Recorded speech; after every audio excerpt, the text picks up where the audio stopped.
আসসালামু আলাইকুম রহমতুল্লাহ বরকাত।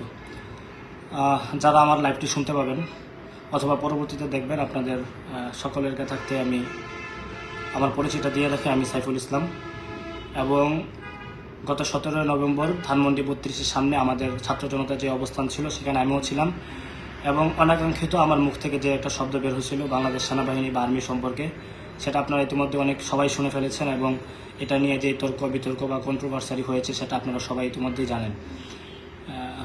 আমার এখানে আসলে আমার সামনে এখন বর্তমান সময়ে অবস্থান দুইটা। এক হলো চুপ থেকে হেরে যাওয়া, দুই কথা বলে মরে যাওয়া। তো আমার সবসময় মনে হয়েছে চুপ থেকে হেরে যাওয়ার চেয়ে অন্তত কথা বলে মরে যাওয়ার পথ থেকে বেছে নেওয়া শ্রেয়। আমরা হাদিসেও পড়েছি, আফদলুল জিহাদ কালিমাতু হাক্কিন ইনদা সুলতানিন জাইর, সর্বোত্তম জিহাদ হলো জালিম বাদশার সামনে সত্য কথার অকপটে বলা। তো আমার সাথে বাংলাদেশ আর্মি গতকাল যে আচরণ করেছে, আমার মনে হয় সেটার একটা বিস্তারিত বিবরণ আপনাদের জানা উচিত। আমি জানি না এরপরে আমার কি হবে, অথবা এরপরে আমার পরিবার বা তাদের নিরাপত্তার কি ইস্যু দাঁড়াবে, আমি জানি না। কিন্তু আমার মনে হয়েছে কাপুরুষের মতন চুপ থেকে এই জুলুমের প্রথা আগামীতেও বেড়ে যাবে, এবং যে কোনো সময় যে কোনো সাধারণ নাগরিকের ঘরে ঢুকে মারধর করা হবে এবং সেই ফিরিস্তিকে দীর্ঘায়িত করা হবে। সেটার সুযোগ আমার মনে হয় না আমার সাথে এই ঘটনা ঘটে যাওয়ার পর এই সুযোগটা তৈরি করে দেওয়া উচিত। এই জন্য আমি কথা বলছি। এখন এর পরবর্তীতে আমার সঙ্গে কি হবে, আই ডোন্ট কেয়ার। আমি এখানে শুরুতেই খুবাইব রাদিয়াল্লাহু তাআলা আনহু নামে একজন বিখ্যাত সাহাবী আছেন, ইসলামের ইতিহাসে যার ত্যাগ চির অমলিন। ওনার একটা হাদিস আপনাদের সামনে শোনাতে চাই। উনি বুখারীর রেওয়ায়েতে এই হাদিসটা বলেছিলেন, যে এই বুখারীর রেওয়ায়েতে এই হাদিসটা এসেছে, উনি মৃত্যু পূর্ববর্তী সময়ে তার কাতিল মানে হত্যাকারীদের কাছে 2 রাকাত নামাজ পড়ার সুযোগ চেয়েছিলেন, এবং বলেছিলেন যে আমার সর্বশেষ আকাঙ্ক্ষা এটাই যে আমি 2 রাকাত নামাজ পড়ব। তারপর তিনি 2 রাকাত সালাত আদায় করার পর তিনি বলেছিলেন যে তোমরা যদি আশঙ্কা না করতে যে আমি খুবাইব মৃত্যুর ভয়ে নামাজকে দীর্ঘায়িত করছি, আর আমাকে তোমরা কাপুরুষ না ভাবতে, কাপুরুষের ধারণা না করতে, তাহলে আমি আমার নামাজটাকে আরও দীর্ঘায়িত করতাম। তোমাদের এই আশঙ্কা হতে পারে, ধারণা হতে পারে, এই জন্য আমি আমার নামাজটাকে স্বাভাবিকভাবেই শেষ করে ফেলছি। এরপর তিনি একটা শের পাঠ করেছিলেন, যে শেরটা পৃথিবীর ইতিহাসে স্বর্ণাক্ষরে লিখা রাখার মতন। উনি বলেছিলেন লাস্তু বালিহিনা উকতালু মুসলিমা ফি আইয়ি শিক্কিন কানা লিল্লাহি মাজরাই। আমি পরোয়া করি না আমি মৃত্যুকালে কোন দিকে ঢলে পড়বো, কারণ আমি মুসলিম হয়ে মৃত্যুবরণ করার সৌভাগ্য লাভ করতেছি। সুতরাং আমার জায়গা থেকে আমি একজন আলেম, আমি একজন মুসলিম, আমি আমানতু বিল্লাহ এছাড়া লা ইলাহা ইল্লাল্লাহ এই কথা বলার কায়েল। সেই জায়গা থেকে আমার উপর জুলুম করার পর বা ফেসিবাদী সরকারের কেউ যদি কোনো অংশ যদি আমার উপর আক্রমণ করে, সেটার বিরুদ্ধে কথা বলা আমার মনে হয় এটা আমার ইমানের ন্যূনতম দাবি। এবার আসি মূল ঘটনায়।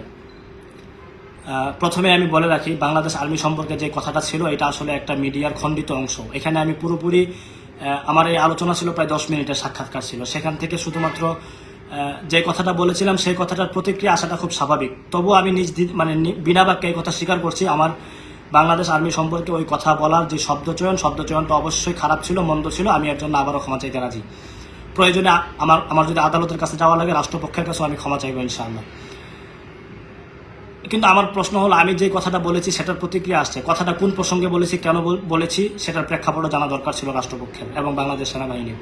দফায় দফায় আমার সামনে যখন আমার সহযোদ্ধাদের রাজপথে আন্দোলনরত শিক্ষার্থী ভাইদের উপর যখন আক্রমণ করা হচ্ছিল, লাঠিচার্জ করছিল বাংলাদেশ সেনাবাহিনী এবং পুলিশ প্রশাসন, তখন তাদের প্রতি ক্ষোভের জায়গা থেকে আমি এই ধরনের কথাটা, এটা আমার স্লিপ অফ টাং বলতে পারে, এটা মুখ ফসকে বেরিয়ে গেছিল।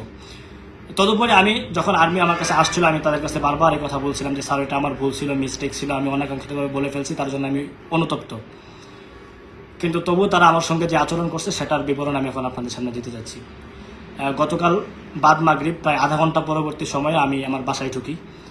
আমার 8টার দিকে ক্লাস থাকে। যখন আমি বাসায় ঢুকে হঠাৎ আমি অনলাইনে ঢুকতেই দেখে আমার কাছে অনেক ফোন আসতে থাকে এবং SMS আসতে থাকে। তখন আমি কয়েকটা SMS-এর রিপ্লাই দিই এবং একজনের সাথে কথা বলবার পর আমি একটু ওয়াশরুমে যাই। আমি যখন ওয়াশরুমে গেছি, ওয়াশরুমে যাওয়ার প্রায় বোধহয় 1 থেকে 2 মিনিটের মধ্যেই আমার ফ্ল্যাটের যেই রুমের যে দরজা, সেই দরজা তারা বাহির থেকে খুলে মুহূর্তে তারা ঢুকে পড়ে। প্রায় 10 থেকে 12 জন আর্মি আমার রুমে কোনো ধরনের পারমিশন বা অনুমতি নেওয়া ছাড়াই তারা আচমকে আমার রুমে ঢুকে পড়ে। তারা আমার রুমে যত ধরনের তল্লাশি দরকার, ক্যামেরা আছে কিনা, এবং আমার রুমের আলমারি থেকে শুরু করে খাট, সোফা সব কিছুতে তারা সবকিছু এলোমেলো করে ফেলে, এবং সবকিছু তারা একদম স্বাভাবিক প্রক্রিয়ায় রাখে না। একদম সবকিছু আমরা যেটাকে বলি একদম সবকিছু স্বাভাবিক অবস্থা থেকে নস্যাৎ করে ফেলে। এমন একটা অবস্থা সিম ক্রিয়েট করার পর আমি তখন ওয়াশরুমে, আমার ওয়াশরুমের লাইটটা তারা অফ করে দেয়, এবং ওয়াশরুমের লাইটটা যখন অফ করে দেয় তখন আমি বুঝতে পারি যে কিছু একটা ঘটেছে। আমি তখন, আমার এক শিক্ষার্থী ছিল আমার সাথে, আমার রুমে ঢুকেছিল, আমার শিক্ষার্থীর নাম ছিল নাইম, আমি তাকে বারবার ডাকতে থাকি নাইম বলে, নাইম নাইম, কোনো সারা শব্দ আসে না। তখন আমি বুঝতে পারি যে যেই দুদিন ধরে আমার যে আশঙ্কা আমি বোধ করতেছিলাম সেটা হয়তো আমি ফেস করতে চলতেছি এখনই। তখন কিছুক্ষণ পর আমি ওয়াশরুমের দরজা খুলি, ওয়াশরুমের দরজা খুলতেই বাংলাদেশ সেনাবাহিনীদের একটা অংশ আমার পাঞ্জাবির কলারে ধরে ফেলে, কলারে ধরে আমাকে টেনে নিয়ে এসে আমাকে আমার ফ্ল্যাটের 2টা রুম, অপর পাশের যে রুমটা সেই রুমে নিয়ে যায়, এবং সেখানে নিয়ে গিয়ে তারা আমাকে বেধড়ক পেটায়, এবং তারা আমাকে ধরে মুখে থাপ্পড়, এবং আমাকে উপর করে আত্মপক্ষের সমর্থন টাইপ যে একটা শোয়ানো আছে স্যারেন্ডার, সেই শোয়ানোতে অবস্থায় রেখে তারা আমাকে উপর করে শুইয়ে দিয়ে আমার বুট দিয়ে আমাকে পাড়ায়, আমাকে লাথি দেয়, আমাকে বসায় রেখে আমাকে একদম কিল খুশি যেভাবে পারে তারা আমাকে বেধড়ক পেটানো শুরু করে, এবং আমাকে উপর করে শুইয়ে দিয়ে তারা আমার নিতম্বে পর্যন্ত একাধিকবার পেটায়।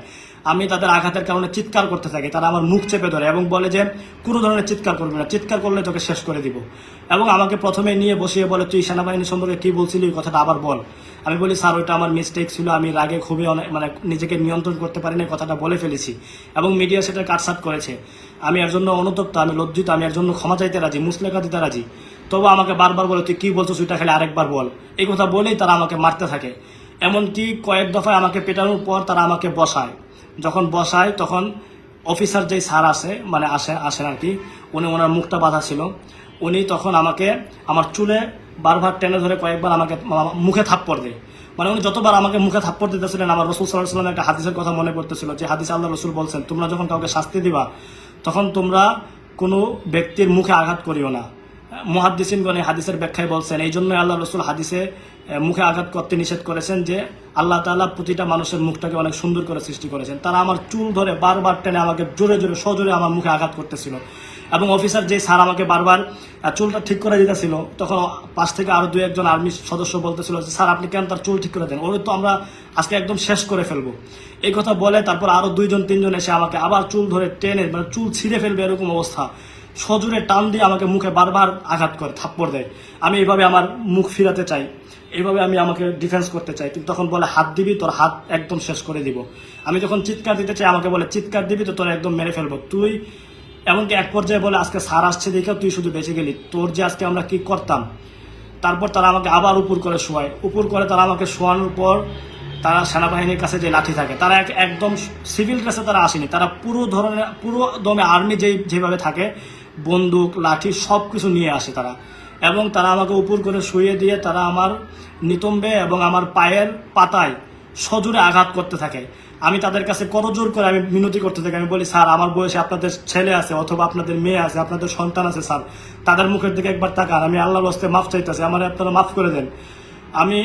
আমি বহুভাবে তাদের কাছে আকতি করি, আমি শুধু আকতি করি কারণ আমার কাছে কোনো উপায় ছিল না।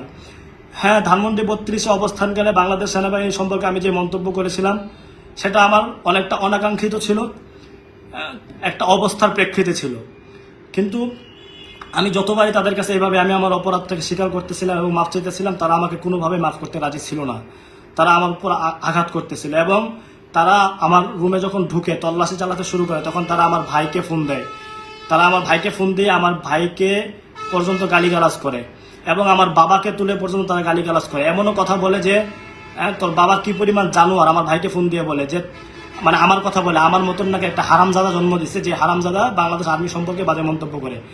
আমার বাবাকে জানোয়ার বলা, আমাকে আমার মতন লোককে যে আমাকে নাকি হারামজাদা জন্ম দিচ্ছে, এই ধরনের কথা বলা।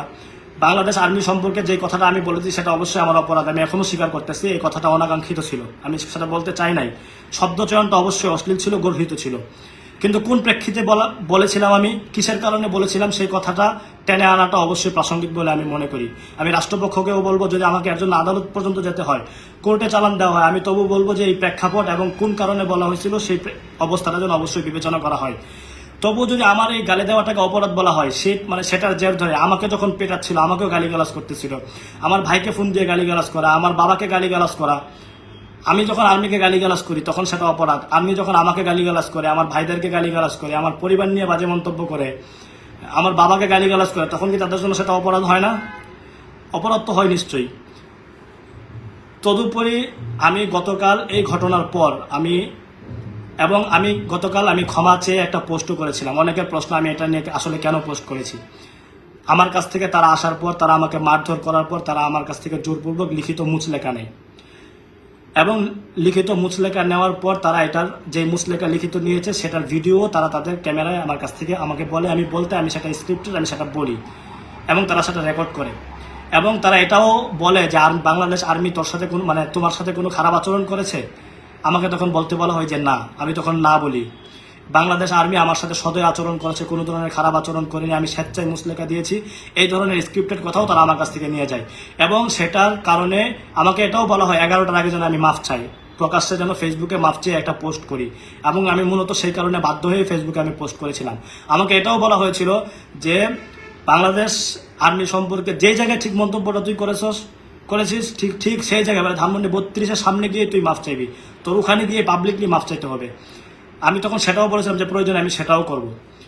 আমি আমার সাথে যা হয়েছে, আমার সাথে যা করেছে, আমাকে আঘাতের পর আমাকে যখন উপর করে শুয়ে দিয়ে আমার একজন আর্মি, তার হাঁটুতে বোধহয় প্রায় 2 জন একসাথে এসে হাঁটুতে লোহার মতন কিছু লাগানো ছিল, আর্মির ডিফেন্স কেন্দ্রিক যা থাকে, সেটা দিয়ে আমার কোমরে সজোরে আঘাত করে, এমন জোরে আঘাত করে যে আমার কোমরটা, আমি এখন সোজা হয়ে দাঁড়াতে পারি না, আমি নামাজে রুকু করতে পারি না, আমি নামাজে সেজদায় ঠিকভাবে যেতে পারি না।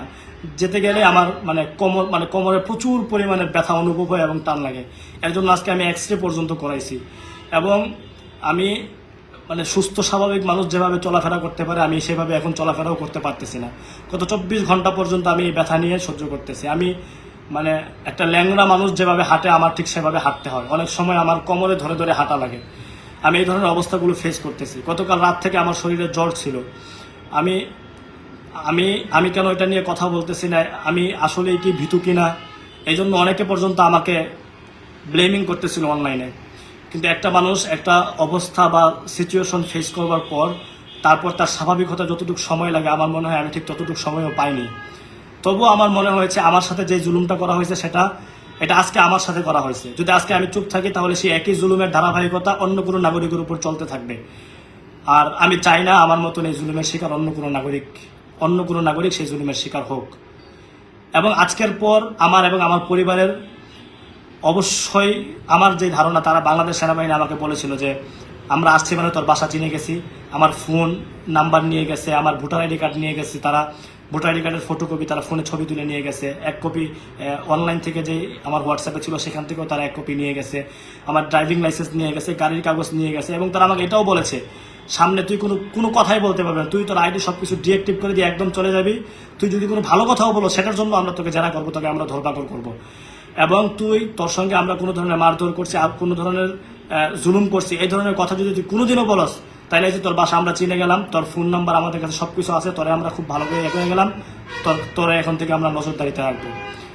সেই জন্য আজকের পর আমার কি হবে, আমি এই জন্য বাংলাদেশ রাষ্ট্রের কাছে এবং সাধারণ একজন নাগরিক হিসাবে, একজন রাষ্ট্রের নাগরিক হিসাবে আমার যতটুকু নিরাপত্তা প্রয়োজন, রাষ্ট্রের কাছে আমি সেই নিরাপত্তাটুকু চাইবো।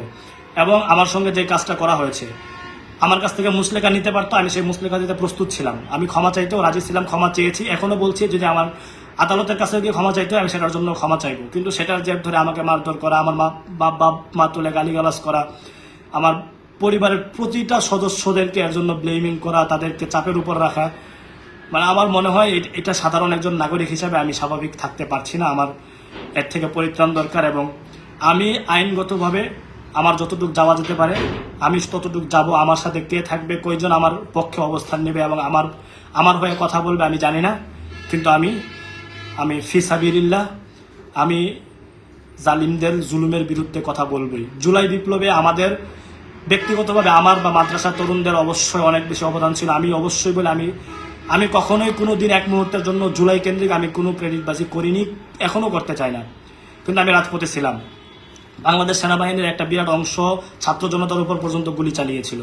একই সাথে বাংলাদেশ সেনাবাহিনীর একটা বিরাট অংশ, আমরা জিয়াউল হাসানের কথাও যদি বলি, 1030 জনের মতন মানুষদেরকে সে তার বন্দুক দিয়ে সে গুলি করে হত্যা করেছে। বাংলাদেশ সেনাবাহিনীর একটা বিরাট অংশের অপরাধ আছে, ক্রাইম আছে, সেই জায়গায় আমাদের নাগরিক হিসাবে কথা বলাটা আমার মনে হয় না খুব বেশি অন্যায়। শব্দ চয়নের জায়গায় যে অপরাধটা আমি করেছি সেটা আমি এখনো বলতেছি, আমি সেটা মানতে রাজি। আমার এই কথা ছিল, আমার এই জুলুমের বিরুদ্ধে আওয়াজ তোলার দরকার ছিল, আমি মনে করেছি। আমি কথা বলেছি। এরপর কি হবে সেটা তাওয়াক্কাল তো আল্লাহ, আমি আল্লাহর উপর ভরসা করেছি। আসসালামু আলাইকুম ওয়া রাহমাতুল্লাহি ওয়া বারাকাতুহু।